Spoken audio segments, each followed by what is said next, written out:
Hey, beautiful people. I am Shemeka Wright, and this is Balanced Life. So, as we're coming to the end of the year, what do we typically do? We decide that we are going to have these fresh starts. We're going to lose weight. We're going to change our eating habits. We're going to take that trip. We're going to start that business. There's all these different things that we decide that we are going to change. But what if we don't wait until the end of one year to start a new year in order for us to change? Life can be difficult, and you don't need a date, a time frame at all to make the change. And I'm going to tell you how 7 years ago, I decided that 5 years ago, I was going to uproot my life from Connecticut, move it to California, and start anew. But before we get into that, of course, we have our candle of the week. It is the cuddle candle. So the cuddle candle has notes of apple, pie, cinnamon, and nutmeg. So if that is your jam, the cuddle candle, the link will be available in the description. And I invite you to get one. This is only during the holiday seasons. This is our last holiday candle for the year. Okay? All right. And I think that the title is appropriate for this week's discussion because I'm going to hold you tight. I'm going to hold you as we discuss how change can be scary, but ooh, baby, is it necessary?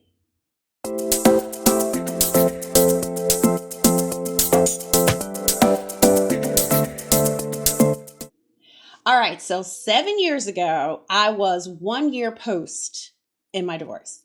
And I started thinking about my life, and I was looking around and trying to figure out, what I wanted it to look like from this point forward. Well, it had dawned on me that one of the things that I had always wanted to do was live in California. And I knew that as a teenager, and I also knew that throughout my relationships that I wanted to relocate because for those that do not know, I am an actress in film, television, and commercial. So I said, you know what? I'm going to pick my life back up where it left off. And I'm going to go harder on my career because that is what I want. So I started looking into what that was going to look like. Okay. And I do have a full-time job. Remember, I told you guys that on my introductory video. I do have a full-time job.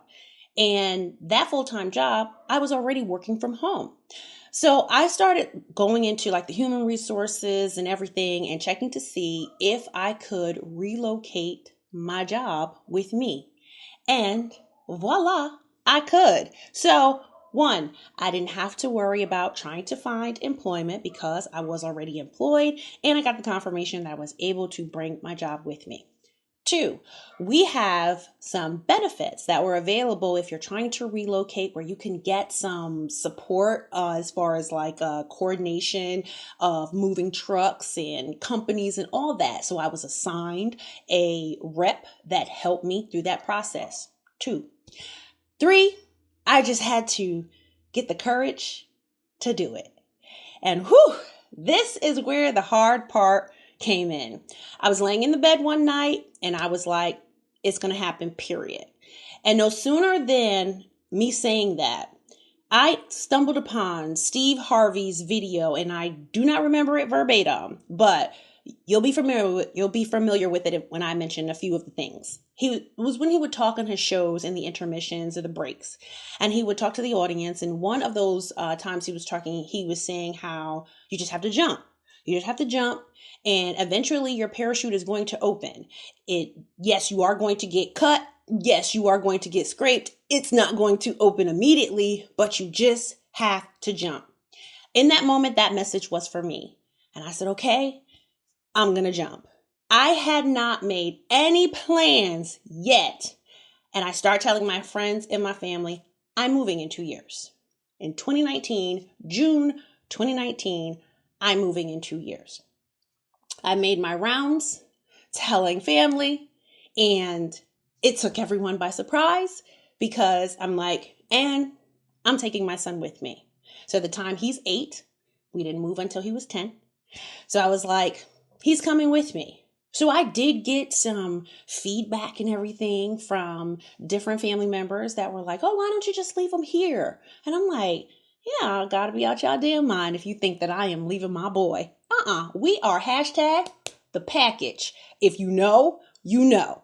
You either rocking with me and him or not at all, because we are a package. So I decided that we were going to do this and we were going to work it out. One of the main reasons why this was so scary for me was because, first off, Connecticut is small. When you really start thinking about in the grand scheme of the rest of the world, it's really tight. We have cities, but those cities in size are really towns when you start experiencing larger cities. And all of my family, all of my support system is right there. So I was opting to put myself in, for lack of a better term, a single parent situation because I was uprooting from my entire support system, his father included, on a regular basis to go out here and pursue my dream. So my location was determined by education. I did put my son's education first. I needed to be in the closest location to LA that I can get to within an hour's time, not in the LA school district, that had a good school system. So one of my good friends that was also living with me in the same apartment complex at the time, her mom lives out here and she originally was from here. So in that 7-year time frame, I decided that I was going to come out here, stay for a week. And she was so nice enough. She's a realtor. She was so nice enough to bring me around, show me the areas, and tell me where is the best location for me to live that I could definitely get to auditions, etc. And still he can be in a good area for his education. So his education determined our location. That's where I got to where I am. So, okay. Everything is starting to fall into place, okay? This is how that was going. And the only thing I had to do was just keep working on my nerves, because, guys, I was having like anxiety. I was having anxiety and I'm going through it all by myself as boxes are coming in. I'm starting to pack. I'm going through things. I'm donating. I'm doing all the things.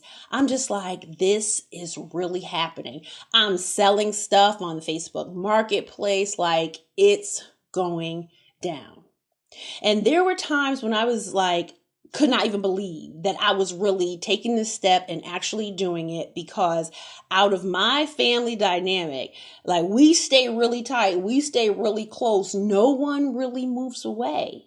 So I am the youngest of my mother's children.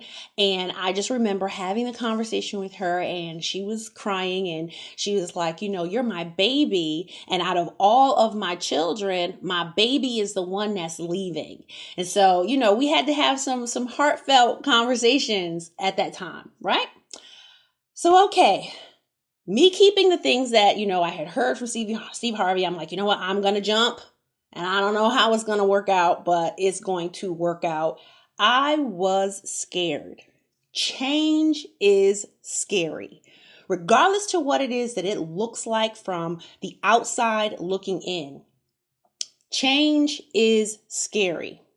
I didn't wait until December 31st, January 1st to decide that I was going to start my new life. I was like, school is going to be over in May. We are leaving in June. I had just line in the sand, because if I would have thought about it any further, there could have been opportunity for me to change my mind.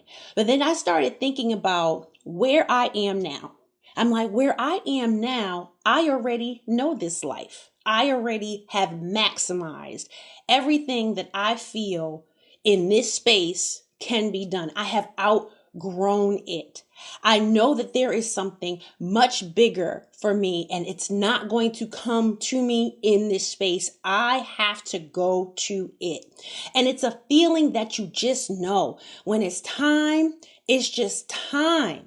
And I know that you're going to come across people, same as like I did, that's going to kind of make you want to question it.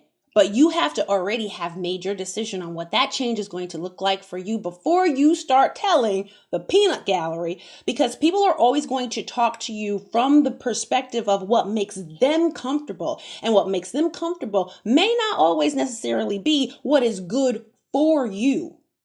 You have to have that power within yourself to know that if you have something that is on you that is saying that, it is time, you move in that direction, scared or not. You already know what it is that you're in, right? I already knew what it was that I was in. And I'm like, okay, I'm bored. I'm bored. This isn't fulfilling. I'm not feeling like I'm living in my purpose. It's just, there's more for me. And you know that feeling, you know it. But the thing that holds you back is you in your mind, or sometimes the people that are talking to you that were afraid to pursue their dreams, trying to hold you back. And you have to know the difference. You have to know the difference. So, okay, let's fast forward. It is now 2019. It's June 2019 and the truck has come. My apartment is unpacked. My car has already been picked up and is shipped, and it is time to go. My ex-husband, my dad, and one of my sisters brought my son and I to the airport, and it was a very emotional, it was a very emotional, so much so that there was a lady who was in the airport because we're like crying and we're hugging, and she's like, "Oh my God, please don't go, because when I tell you, it was ugly." The face was ugly, right? And she was like, "Don't leave, don't go," because life was changing. We get here and my apartment completely empty because the things were not coming for at least another few days. We didn't have a car, so I had a rental. And I'm sitting in this apartment and we are laying in this living room floor completely empty. And I'm like, holy shit, we did it. Like, I did it. We are here. We are here. So, like I said, my son's education drove the location. And I said, I knew we were coming out here primarily first because, it was someplace that I always wanted to live. And then secondly, my career. But I wanted to make sure that he got acclimated well before I jumped into like auditioning and stuff like that. Well, unbeknownst to me, kids are resilient as hell. He got comfortable quick. He found himself some friends. He joined the baseball team. Like, he was already going to birthday parties by the time we were in October? And so I was like, all right, well, dude, you good? Should I like start seeking out like local management and agents and stuff like that? And he's like, Mom, I'm good. So if you have kids that are a factor when you're trying to do change, I share that to say, give kids a lot more credit. They are a lot more resilient than I think that some of us as adults give them credit for. I think that we can project some of our fears and maybe some of our insecurities not on purpose, right? So indirectly, you're putting that on kids when it's not their thought process, is not how they feel. But he definitely showed up. He showed up and was ready to rock and roll. And I was like, all right, well, then I guess I'm going to jump into this. So here we are. And it's 5 years later. Of course, we were only out here maybe about 7 months. And then we hit COVID. So I'm like, oh my goodness, I'm all the way out here. I don't have no family or anyone. And it's just us. We worked it out. Okay. I got out here in those 5 years. I have gotten me a manager. I've gotten me an agent. I've starred as lead in a Lifetime movie. I audition now at least about 5 to 7 times a week. The work is working. I ended my previous business, which I was doing thrifting with clothing, and then I started my candle business. That is now doing its thing, and it allowed for me to be part of a community called Buy from the Black Woman Directory, where it's supporting of Black woman businesses founded by Nikki Porche. And last Saturday, I got to participate for the 4th time in a holiday market with their partnership with H&M. So I say all this to say that even though we might not know what that change looks like on the other side, we're never going to know if we don't at least try. You already know what it is that you are in right now. You do not know what the possibilities can be if you just jump. And you do not have to wait until December 31st or January 1st in order for you to make the change. You decided a long time ago that whatever it is that's going on in your life is not working for you, but you sat on it for so long that you've now talked yourself out of it. Now is the time for you to talk yourself back in it and move forward. There are so many wonderful things that are waiting for you in the direction that you really want to go rather than remaining stagnant. So change is the message. Change can be scary. Change can be difficult. Yes, you might get some cuts and bruises along the way, but baby, when you come to the other side, life is really good. So I want you to know that you don't have to wait till December 31st, January 1st. You can start that change right now, whatever it is. Get moving. Even if the thing you need to decide is with that mindset to say, now is the time and I'm going to do it now. For all of you that decide that you are going to make that change, you're going to move forward. And I am so proud of you because I do know deep down how hard it is, how anxiety can happen as a result of you deciding to uproot, change your life and do something completely different than what you have ever done. But I bet you there is such a reward that is waiting for you. And I'm proud of you for even deciding to do it. Or if you are a person that already has, keep going. Keep going because I am super proud of you and you are a rock star. Okay? So that is my message. That's my message of the week. I want you to make sure that you understand that change is not easy for anyone, regardless to how it is that it looks from the outside in. We're all going through that. We're all going through it. It just looks and shows up in different ways. But just because you're feeling that way does not mean that you are not capable. It does not mean that you are not able. Okay? All right. I want you guys to have a wonderful, wonderful week. Of course, I am going to see you next week. You stay positive, okay, in this mindset of this change. You stay beautiful, stay balanced, and I'll see you next week.